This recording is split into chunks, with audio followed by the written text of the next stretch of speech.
El barril de amontillado. Por Edgar Allan Poe. Lo mejor que pude había soportado las 1000 injurias de Fortunato. Pero cuando llegó el insulto, juré vengarme. Vosotros, que conocéis tan bien la naturaleza de mi carácter, no llegaréis a suponer, no obstante, que pronunciara la menor palabra con respecto a mi propósito. A la larga, yo sería vengado. Este era ya un punto establecido definitivamente. Pero la misma decisión con que lo había resuelto excluía toda idea de peligro por mi parte. No solamente tenía que castigar, sino castigar impunemente. Una injuria queda sin reparar cuando su justo castigo perjudica al vengador. Igualmente queda sin reparación cuando ésta deja de dar a entender a quien le ha agraviado que es el quien se venga. Es preciso entender bien que ni de palabra, ni de obra, di a Fortunato motivo para que sospechara de mi buena voluntad hacia él. Continué, como de costumbre, sonriendo en su presencia, y él no podía advertir que mi sonrisa, entonces, tenía como origen en mí la de arrebatarle la vida. Aquel Fortunato tenía un punto débil, aunque, en otros aspectos, era un hombre digno de toda consideración, y aún de ser temido. Se enorgullecía siempre de ser un entendido en vinos. Pocos italianos tienen el verdadero talento de los catadores. En la mayoría, su entusiasmo se adapta con frecuencia a lo que el tiempo y la ocasión requieren, con objeto de dedicarse a engañar a los millionaires ingleses y austríacos. En pintura y piedras preciosas, Fortunato, como todos sus compatriotas, era un verdadero charlatán, pero en cuanto a vinos añejos, era sincero. Con respecto a esto, yo no difería extraordinariamente de él. También yo era muy experto en lo que se refiere a vinos italianos, y siempre que se me presentaba ocasión compraba gran cantidad de estos. Una tarde, casi al anochecer, en plena locura del carnaval, encontré a mi amigo. Me acogió con excesiva cordialidad, porque había bebido mucho. El buen hombre estaba disfrazado de payaso. Llevaba un traje muy ceñido, un vestido con listas de colores, y coronaba su cabeza con un sombrerillo cónico adornado con cascabeles. Me alegré tanto de verle, que creí no haber estrechado jamás su mano como en aquel momento. Querido Fortunato, le dije en tono jovial, este es un encuentro afortunado. Pero, qué buen aspecto tiene usted hoy. El caso es que he recibido un barril de algo que llaman amontillado, y tengo mis dudas. ¿Cómo?, dijo él. Amontillado. ¿Un barril? Imposible. Y en pleno carnaval. Por eso mismo le digo que tengo mis dudas, contesté, e iba a cometer la tontería de pagarlo como si se tratara de un exquisito amontillado, sin consultarle. No había modo de encontrarle a usted, y temía perder la ocasión. Amontillado. Tengo mis dudas. Amontillado. Y he de pagarlo. Amontillado. Pero como supuse que estaba usted muy ocupado, iba ahora a buscar a Luchesi. Él es un buen entendido. Él me dirá. Luchesi es incapaz de distinguir el amontillado del Jerez. Y, no obstante, hay imbéciles que creen que su paladar puede competir con el de usted. Vamos, vamos allá. ¿A dónde? A sus bodegas. No, mi querido amigo. No quiero abusar de su amabilidad. Preveo que tiene usted algún compromiso. Luchesi. No tengo ningún compromiso. Vamos. No, amigo mío. Aunque usted no tenga compromiso alguno, veo que tiene usted mucho frío. Las bodegas son terriblemente húmedas, están materialmente cubiertas de salitre. A pesar de todos, vamos. No importa el frío, amontillado. Le han engañado a usted, y Luchesi no sabe distinguir el Jerez del amontillado. Diciendo esto, Fortunato me cogió del brazo. Me puse un antifaz de seda negra y ciñéndome bien al cuerpo mi roquelaire, me dejé conducir por él hasta mi palazo. Los criados no estaban en la casa. Habían escapado para celebrar la festividad del carnaval. Ya antes les había dicho que yo no volvería hasta la mañana siguiente, dándoles órdenes concretas para que no estorbaran por la casa. Estas órdenes eran suficientes, de sobra lo sabía yo, para asegurarme la inmediata desaparición de ellos en cuanto volviera a las espaldas. Cogí 2 antorchas de sus hacheros, entregué a Fortunato una de ellas y le guié, haciéndole encorvarse a través de distintos aposentos por el abovedado pasaje que conducía a la bodega. Bajé delante de él una larga y tortuosa escalera, recomendándole que adoptara precauciones al seguirme. Llegamos, por fin, a los últimos peldaños, y nos encontramos, uno frente a otro, sobre el suelo húmedo de las catacumbas de los Mántreses. El andar de mi amigo era vacilante, y los cascabeles de su gorro cónico resonaban a cada una de sus zancadas. ¿Y el barril?, preguntó. Está más allá, le contesté. Pero observe usted esos blancos festones que brillan en las paredes de la cueva. Se volvió hacia mí y me miró con sus nubladas pupilas, que destilaban las lágrimas de la embriaguez. ¿Salitre?, me preguntó, por fin. Salitre, le contesté. ¿Hace mucho tiempo que tiene usted esa tos?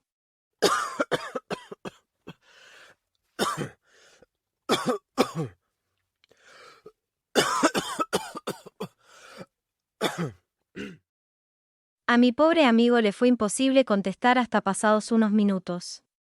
No es nada, dijo por último. Venga, le dije enérgicamente. Volvámonos. Su salud es preciosa, amigo mío. Es usted rico, respetado, admirado, querido. Es usted feliz, como yo lo he sido en otro tiempo.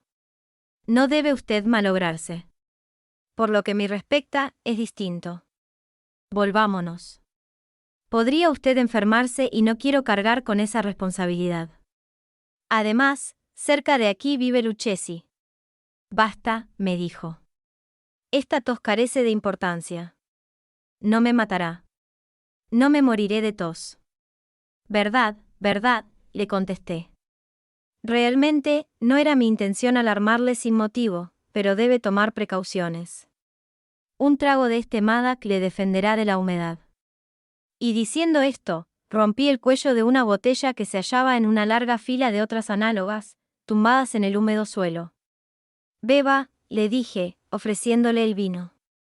Se llevó la botella a los labios, mirándome de soslayo. Hizo una pausa y me saludó con familiaridad. Los cascabeles sonaron. Bebo, dijo, a la salud de los enterrados que descansan en torno nuestro. Y yo, por la larga vida de usted. De nuevo me cogió de mi brazo y continuamos nuestro camino. Esas cuevas, me dijo, son muy vastas. Los Mántreses, le contesté, era una grande y numerosa familia. He olvidado cuáles eran sus armas. Un gran pie de oro en campo de azur. El pie aplasta a una serpiente rampante, cuyos dientes se clavan en el talón. ¿Y cuál es la divisa? Nemo me impune la Cécit. Muy bien, dijo. Brillaba el vino en sus ojos y retiñían los cascabeles. También se caldeó mi fantasía a causa del Madak. Por entre las murallas, formadas por montones de esqueletos, mezclados con barriles y toneles, llegamos a los más profundos recintos de las catacumbas. Me detuve de nuevo, esta vez me atreví a coger a Fortunato de un brazo, más arriba del codo. El salitre, le dije. Vea usted cómo va aumentando. Como si fuera musgo, cuelga de las bóvedas. Ahora estamos bajo el lecho del río. Las gotas de humedad se filtran por entre los huesos. Venga usted. Volvamos antes de que sea muy tarde. Esa tos. No es nada, dijo. Continuemos. Pero primero echemos otro traguito de Madak. Rompí un frasco de vino de Degrave y se lo ofrecí. Lo vació de un trago. Sus ojos llamearon con ardiente fuego. Se echó a reír y tiró la botella al aire con un ademán que no pude comprender. Le miré sorprendido. Él repitió el movimiento, un movimiento grotesco. ¿No comprende usted?, preguntó. No, le contesté. Entonces, ¿no es usted de la hermandad? ¿Cómo? ¿No pertenece usted a la masonería? Sí, dije, sí. ¿Usted? Imposible. ¿Un masón? Un masón, repliqué. A ver, un signo, dijo. Le contesté, sacando de debajo de mi roquelaire una paleta de albañil. Usted bromea, dijo, retrocediendo unos pasos. Pero en fin, vamos por el amontillado. Bien, dije, guardando la herramienta bajo la capa y ofreciéndole de nuevo mi brazo. Se apoyó pesadamente en él y seguimos nuestro camino en busca del amontillado.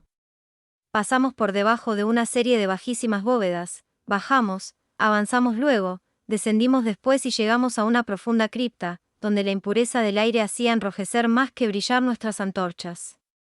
En lo más apartado de la cripta descubríase otra menos espaciosa.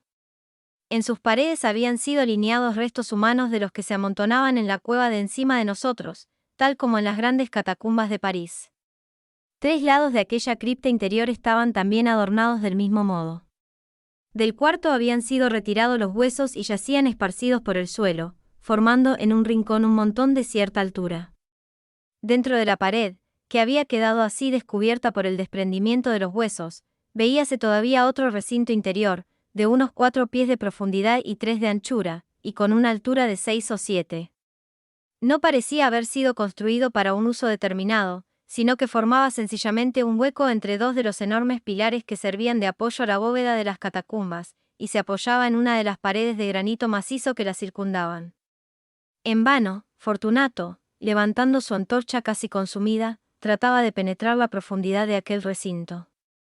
La débil luz nos impedía distinguir el fondo. «Adelántese», le dije. «Ahí está el amontillado». «Si aquí estuviera Lucchesi». «Es un ignorante», interrumpió mi amigo, avanzando con inseguro paso y seguido inmediatamente por mí. En un momento llegó al fondo del nicho, y, al hallar interrumpido su paso por la roca, se detuvo atónito y perplejo. Un momento después había yo conseguido encadenarlo al granito. Había en su superficie 2 argollas de hierro, separadas horizontalmente una de otra por unos 2 pies. Rodear su cintura con los eslabones, para sujetarlo, fue cuestión de pocos segundos. Estaba demasiado aturdido para ofrecerme resistencia. Saqué la llave y retrocedí, saliendo del recinto. «Pase usted la mano por la pared», le dije, «y no podrá menos que sentir el salitre. Está, en efecto, muy húmeda. Permítame que le ruegue que regrese, ¿no? Entonces, no me queda más remedio que abandonarlo, pero debo antes prestarle algunos cuidados que están en mi mano». «El amontillado», exclamó mi amigo, que no había salido aún de su asombro. «Cierto», repliqué, «el amontillado». Y diciendo estas palabras, me ataré en aquel montón de huesos a que antes he aludido. Apartándolos a un lado no tardé en dejar al descubierto cierta cantidad de piedra de construcción y mortero. Con estos materiales y la ayuda de mi paleta, empecé activamente a tapar la entrada del nicho. Apenas había colocado el primer trozo de mi obra de albañilería, cuando me di cuenta de que la embriaguez de Fortunato se había disipado en gran parte. El primer indicio que tuve de ello fue un gemido apagado que salió de la profundidad del recinto. No era ya el grito de un hombre embriagado. Se produjo luego un largo y obstinado silencio. Encima de la primera hilada coloqué la segunda, la tercera y la cuarta. Y oí entonces las furiosas sacudidas de la cadena.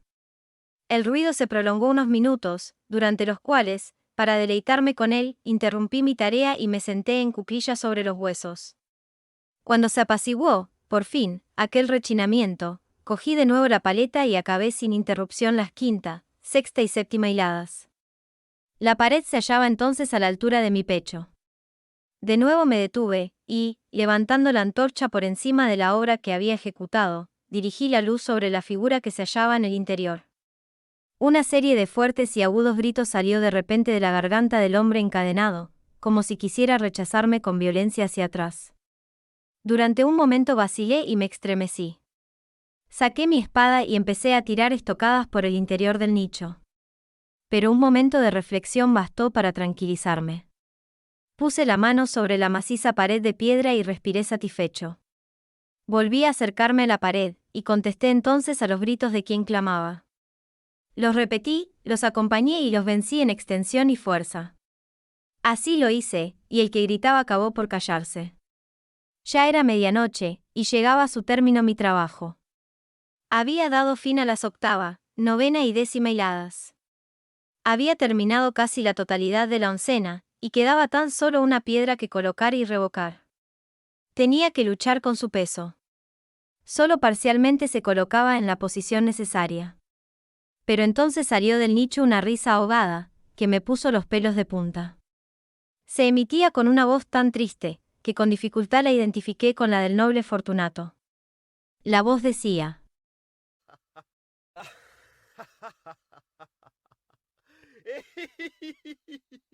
buena broma, amigo, buena broma, lo que nos reiremos luego en el palazzo. A propósito de nuestro vino.